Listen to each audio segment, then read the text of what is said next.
वो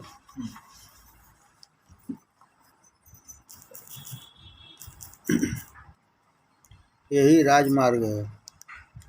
यानास्थाय नरो राजन न प्रमादेत करहिचित धावन्निमील्य वा नेत्रो न स्खलेन पतेदिह।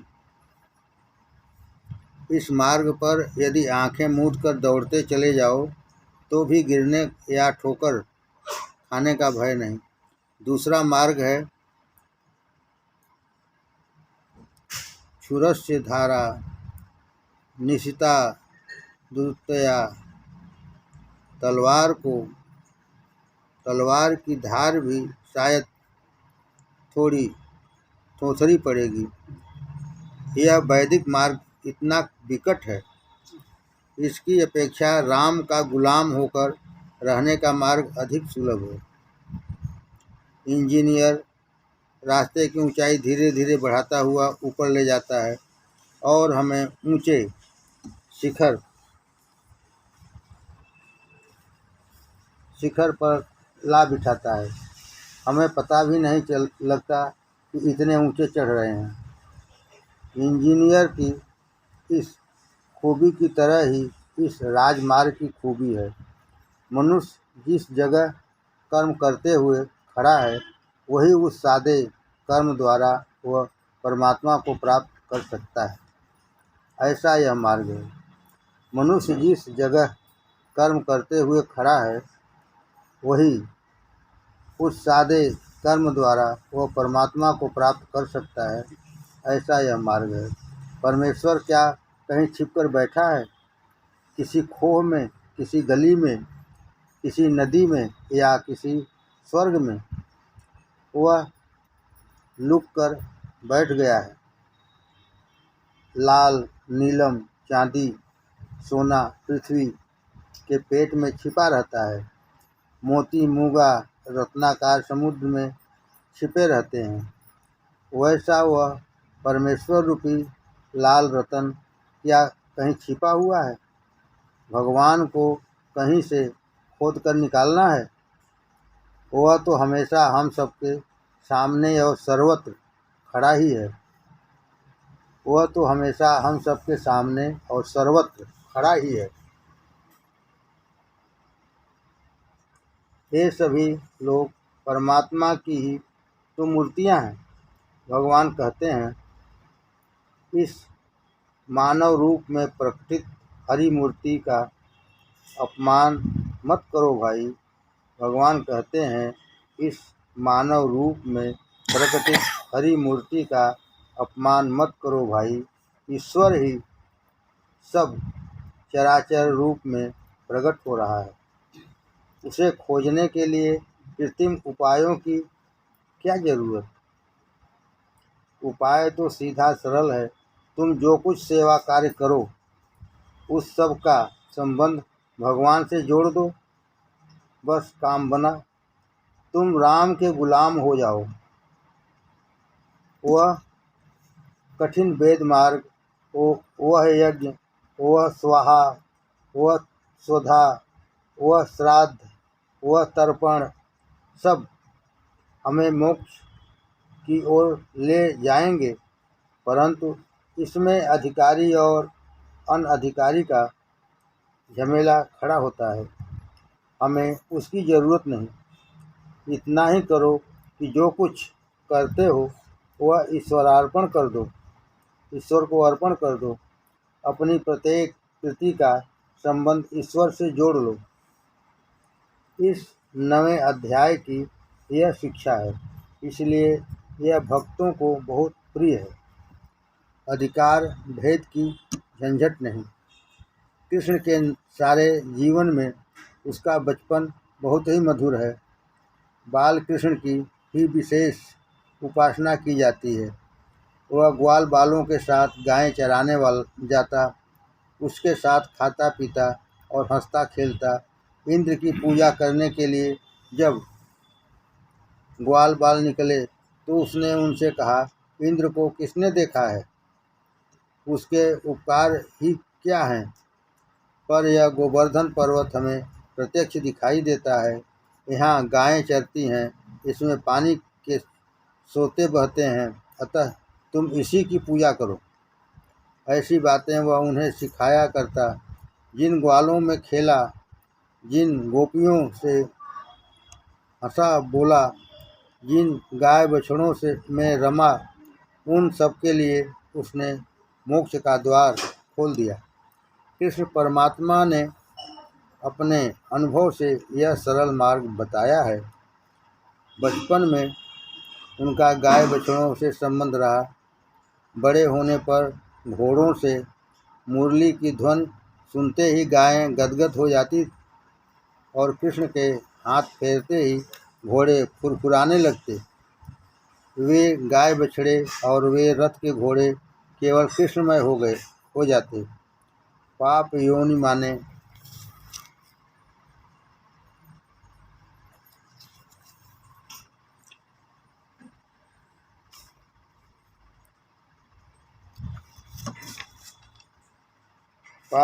माने गए उन पशुओं को भी मानो मोक्ष मिल जाता था।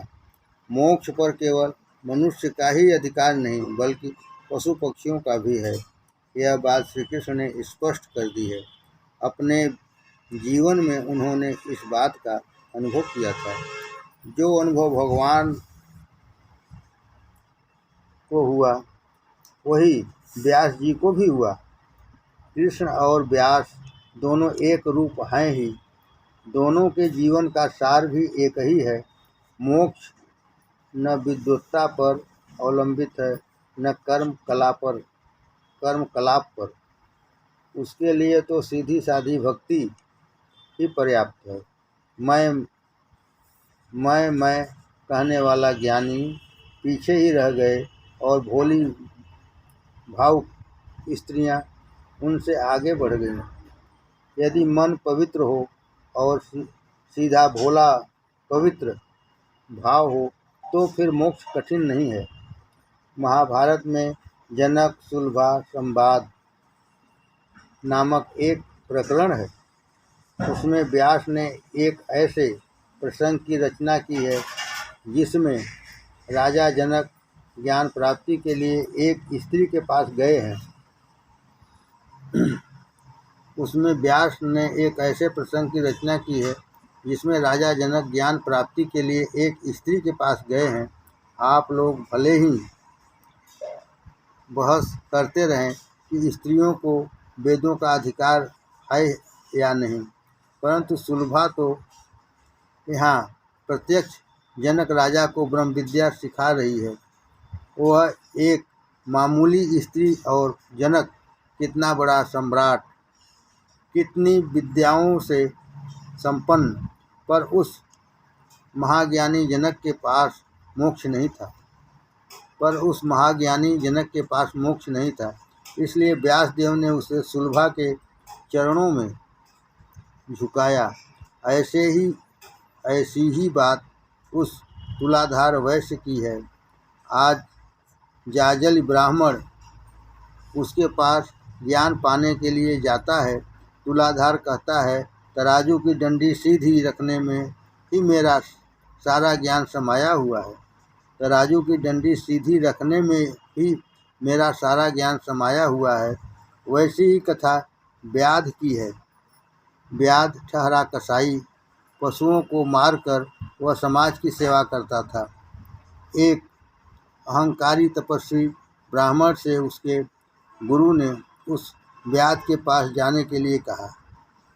ब्राह्मण को आश्चर्य हुआ कि यह कसाई मुझे क्या ज्ञान देगा।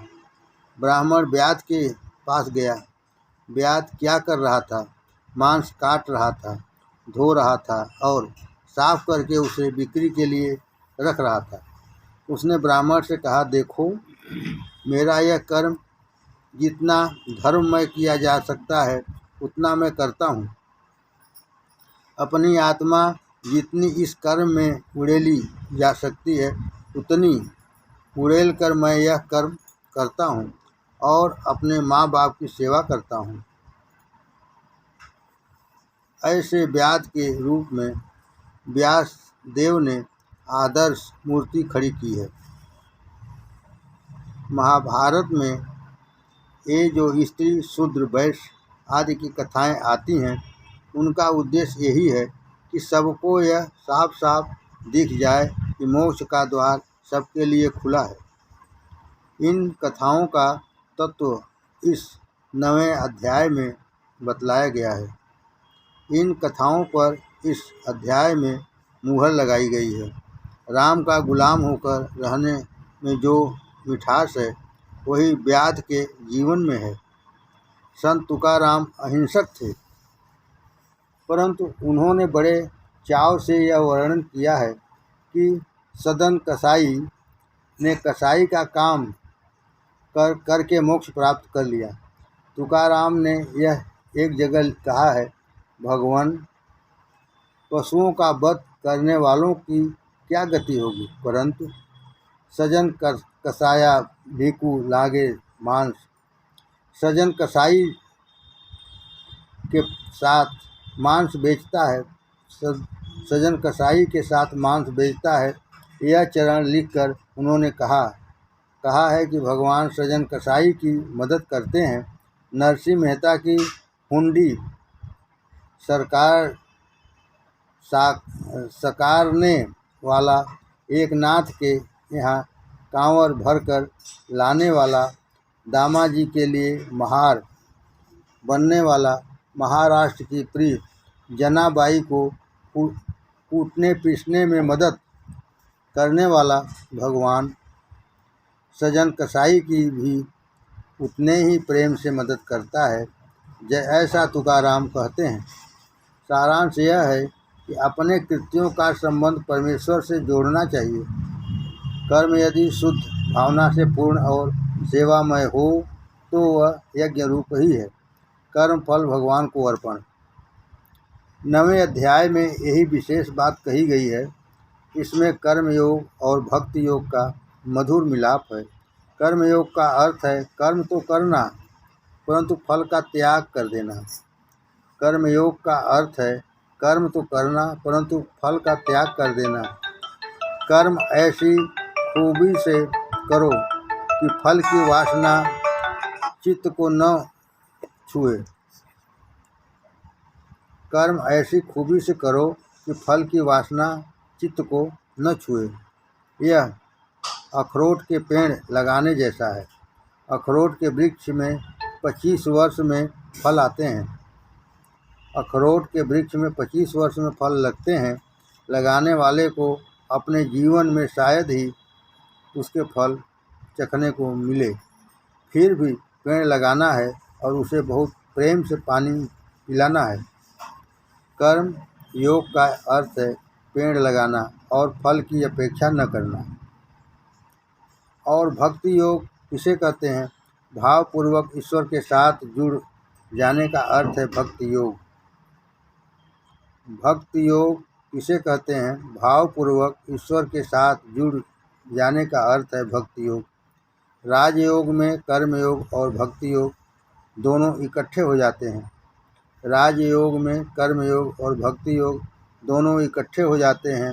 राजयोग की कई लोगों ने कई व्याख्याएं की हैं, परंतु राजयोग यानी कर्म योग और भक्ति योग का मधुर मिश्रण, ऐसी मेरी व्याख्या है। कर्म तो करना है पर फल फेंकना नहीं, प्रभु को अर्पण कर देना है। कर्म तो करना है पर फल फेंकना नहीं, प्रभु को अर्पण कर देना है। फल फेंक देने का अर्थ होता है फल का निषेध, किंतु अर्पण में ऐसा नहीं होता। बहुत सुंदर व्यवस्था है यह, बड़ी मिठास है इसमें। फल छोड़ने का यह अर्थ नहीं कि फल कोई लेगा ही नहीं, कोई न कोई तो फल लेगा ही, किसी न किसी को तो वह मिलेगा ही। फिर ऐसे तर्क खड़े हो सकते हैं कि जो इस फल को पाएगा वह इसका अधिकारी भी है या नहीं। कोई भिखारी घर आ जाता है तो हम झट कहते हैं, अरे तू खासा मोटा ताजा है, भीख मांगना तुझे शोभा नहीं देता, चला जा। हम यह देखते हैं कि उसका भीख मांगना उचित है या नहीं। भिखारी बेचारा शर्मिंदा होकर चला जाता है। इसमें सहानुभूति का पूर्ण अभाव होगा तो भीख मांगने वाले की योग्यता हम जानेंगे कैसे। भिखारी बेचारा शर्मिंदा होकर चला जाता है। हम में सहानुभूति का पूर्ण अभाव होगा तो भीख मांगने वाले की योग्यता हम जानेंगे कैसे। बचपन में मैंने एक बार अपनी माँ से भिखारियों के बारे में ऐसी ही शंका की थी। उसने जो उत्तर दिया वह अभी तक मेरे कानों में गूंज रहा है। मैंने उससे कहा, यह भिखारी तो हट्ठा कट्ठा दिखता है, इसको भिक्षा देने से तो व्यसन और आलस से ही बढ़ेंगे। गीता का वैसे काले व च पात्रे च यह श्लोक भी मैंने उसे सुनाया। वह बोली, जो भिखारी आया था वह परमेश्वर ही था, ऐसा मानकर जो भिखारी आया था वह परमेश्वर ही था ऐसा मानकर पात्र अपात्र का विचार कर भगवान क्या अपात्र है? पात्रता का विचार करने का तुझे और मुझे क्या अधिकार है? पात्र अपात्र का विचार करने का तुझे और मुझे क्या अधिकार है? अधिक विचार करने की मुझे ज़रूरत ही नहीं मालूम होती। मेरे लिए वह भगवान ही है। माँ के इस उत्तर का कोई प्रत्युत्तर अभी तक मुझे नहीं सूझा है। दूसरों को भोजन कराते समय मैं उसकी पात्रता का विचार करता हूँ, परंतु अपने पेट में रोटी डालते समय मुझे यह ख्याल तक नहीं आता कि मुझे भी इसका कोई अधिकार है या नहीं। जो हमारे दरवाजे पर आ जाता है उसे अभद्र भिखारी ही क्यों समझा जाए? जो हमारे दरवाजे पर आ जाता है उसे अभद्र भिखारी ही क्यों समझा जाए? जिसे हम देते हैं वह भगवान ही हैं, ऐसा हम क्यों न समझें? जिसे हम देते हैं वह भगवान ही हैं, ऐसा हम क्यों न समझें? राजयोग कहता है, तुम्हारे कर्म का फल किसी न किसी को तो मिलेगा ही न, तो उसे भगवान को ही दे डालो। राजयोग कहता है, तुम्हारे कर्म का फल किसी न किसी को तो मिलेगा ही, तो उसे भगवान को ही दे डालो, उसी को अर्पण कर दो। राजयोग उचित स्थान बता रहा है। यहाँ फल त्याग रूपी निषेधात्मक कर्म भी नहीं है और सब कुछ भगवान को ही अर्पण करना है। इसलिए पात्रता का प्रश्न भी हल हो जाता है। भगवान को जो दान दिया गया है वह सदा सर्वदा शुद्ध ही है। तुम्हारे कर्म में यदि दोष भी रहा हो तो उसके हाथों में पड़ते ही वह पवित्र हो जाएगा। हम दोष दूर करने का कितना ही उपाय करें तो भी दोष बाकी रहता ही है। फिर भी हम जितने शुद्ध होकर कर्म कर सकें करें। बुद्धि ईश्वर की देन है, उसे अत्यंत शुद्ध रूप में काम में लाना हमारा कर्तव्य ही है। बुद्धि ईश्वर की देन है, उसे अत्यंत शुद्ध रूप में काम में लाना हमारा कर्तव्य ही है। ऐसा न करना अपराध होगा। अतः पात्र विवेक तो करना ही चाहिए। विवेक तो करना ही चाहिए, किंतु भगवत भाव रखने से वह सुलभ हो जाता है। फल का विनियोग चित्त शुद्धि के लिए करना चाहिए। जो काम जैसा हो जाए वैसा ही भगवान को अर्पण कर दो। फल का विनियोग चित्त शुद्धि के लिए करना चाहिए। जो काम जैसा हो जाए वैसा ही भगवान को अर्पण कर दो। प्रत्यक्ष क्रिया जैसे जैसे होती जाए, वैसे ही वैसे उसे भगवान को अर्पण करके तुष्टि मनस्तुष्टि प्राप्त करते रहना चाहिए। फल को छोड़ना नहीं है, उसे भगवान को अर्पण कर देना है। यह तो क्या, मन में उत्पन्न होने वाली वासनाएं और काम क्रोधादि विकार भी परमेश्वर को अर्पण करके छुट्टी पाना है। काम क्रोध आमी वाहिले विठ्ठली, काम क्रोध मैंने प्रभु के चरणों में अर्पण कर दिए हैं। यहाँ न तो संयमाग्नि में जलना है, न झुलसना, चट अर्पण किया और छूटे, न किसी को दबाना न मारना। रोग जाए दूधे लाखरे, रोग जाए दूधे साखरे, तरी निम्ब का पियावा। जो गुड़ दीन्हे ते मरे, माहुर काहे दे, जो गुड़ दीन्हे ते मरे, माहुर काहे दे।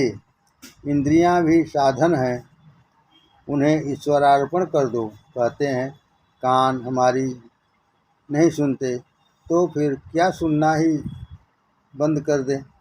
नहीं, सुनो जरूर, पर हरि कथा ही सुनो। न सुनना बड़ा कठिन है, परंतु हरि कथा रूपी श्रवण का विषय देकर कान का उपयोग करना अधिक सुलभ, मधुर और हितकर है। अपने कान तुम राम को दे दो, मुख से राम नाम लेते रहो। अपने कान तुम राम को दे दो, मुख से राम नाम लेते रहो। इंद्रियां शत्रु नहीं हैं, वे अच्छी हैं, उनकी सामर्थ्य का ठिकाना नहीं। अतः ईश्वरार्पण बुद्धि से प्रत्येक इंद्रिय से काम लेना, यही राजमार्ग है। इसी को राजयोग कहते हैं। विशिष्ट क्रिया का आग्रह नहीं।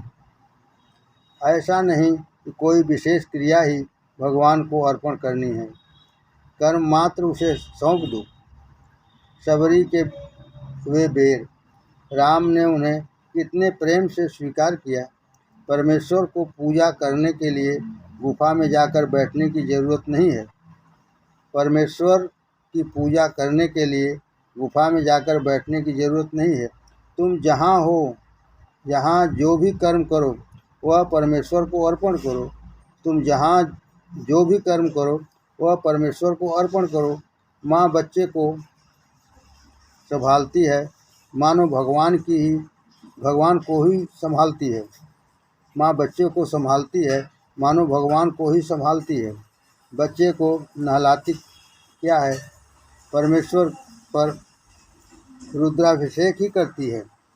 बालक परमेश्वरी कृपा की देन है, ऐसा मानकर माँ को चाहिए कि वह परमेश्वर भावना से बच्चे का लालन पालन करे। कौशल्या राम की, यशोदा कृष्ण की चिंता कितने दुलार से करती थी, इसका वर्णन करते हुए सुक, वाल्मीकि, तुलसीदास जी ने अपने को धन्य माना। उस क्रिया में उन्हें अपार कौतुक मालूम होता है। माता की वह सेवा, संगोपन क्रिया अत्यंत उच्च है। वह बालक परमेश्वर की वह मूर्ति, उस मूर्ति की सेवा से बढ़कर सद्भाग्य क्या हो सकता है। यदि एक दूसरे की सेवा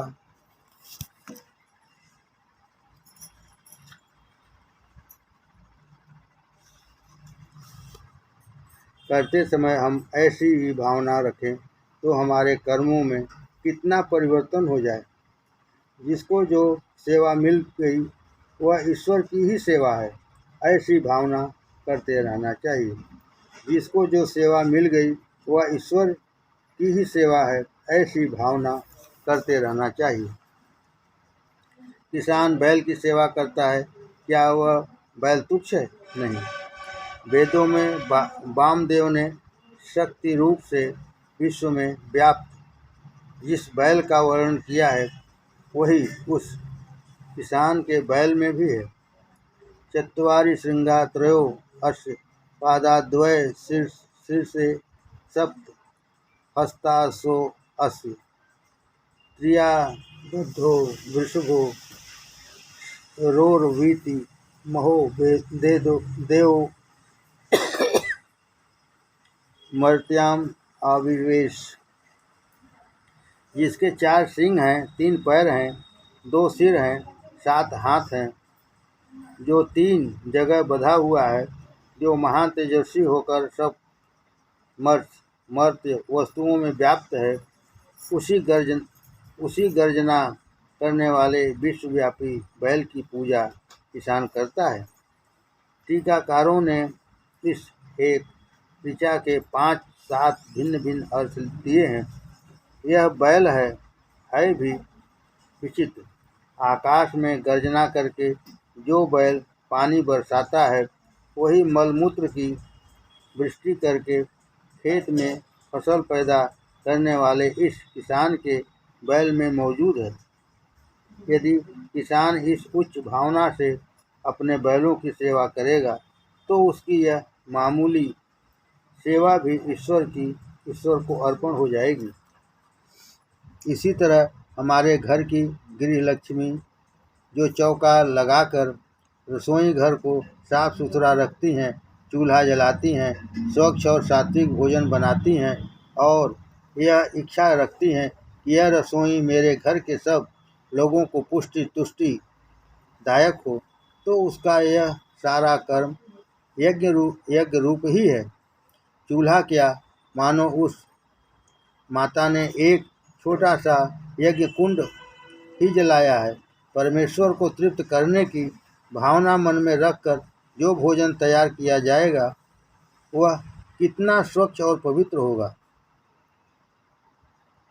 परमेश्वर को तृप्त करने की भावना मन में रखकर जो भोजन तैयार किया जाएगा, वह कितना स्वच्छ और पवित्र होगा। जरा इसकी कल्पना तो कीजिए।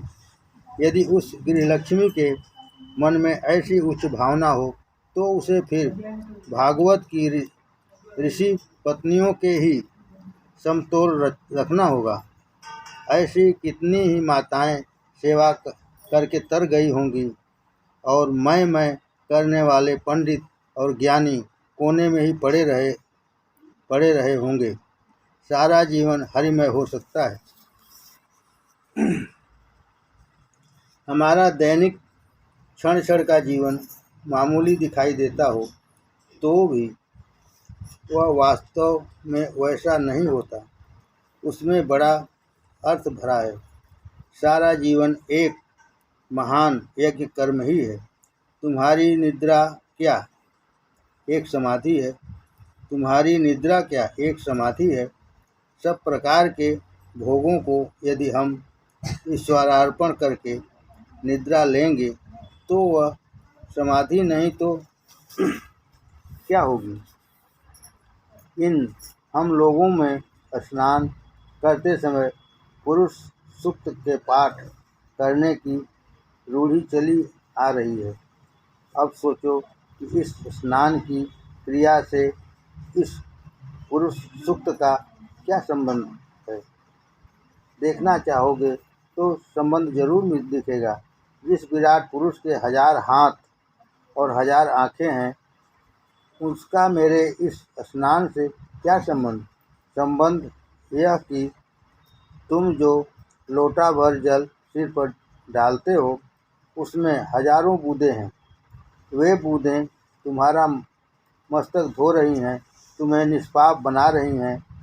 मानो तुम्हारे मस्तक पर ईश्वर का आशीर्वाद बरस रहा है। परमेश्वर के सहस्र हाथों से सहस्र धारा ही मानो तुम पर बरस रही है।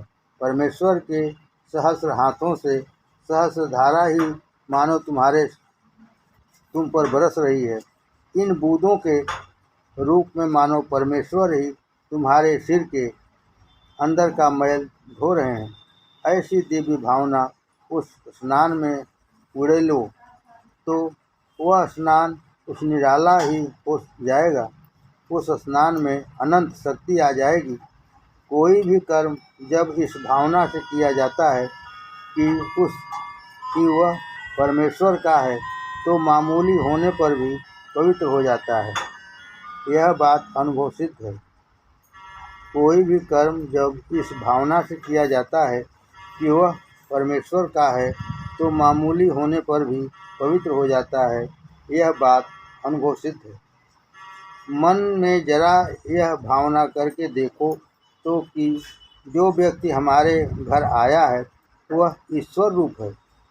जो व्यक्ति हमारे घर आया है वह ईश्वर रूप है। मामूली तौर पर कोई बड़ा आदमी भी जब हमारे घर आता है तो हम कितनी सफाई रखते हैं और कैसा बढ़िया भोजन बनाते हैं।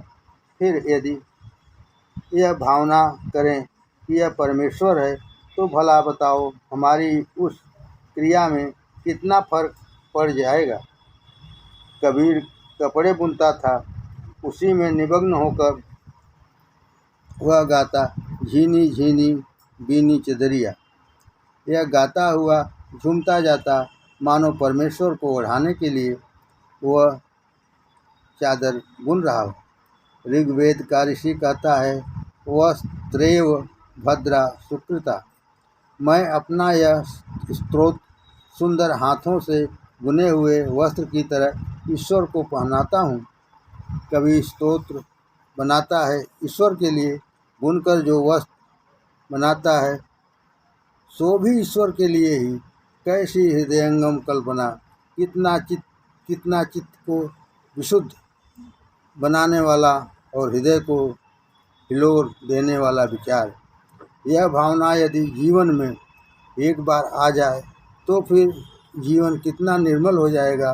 अंधेरे में बिजली चमकती है तो वह अंधेरा एक क्षण में प्रकाश बन जाता है।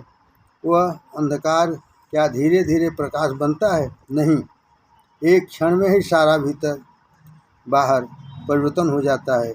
उसी तरह प्रत्येक क्रियाओं को ईश्वर से जोड़ देते हैं।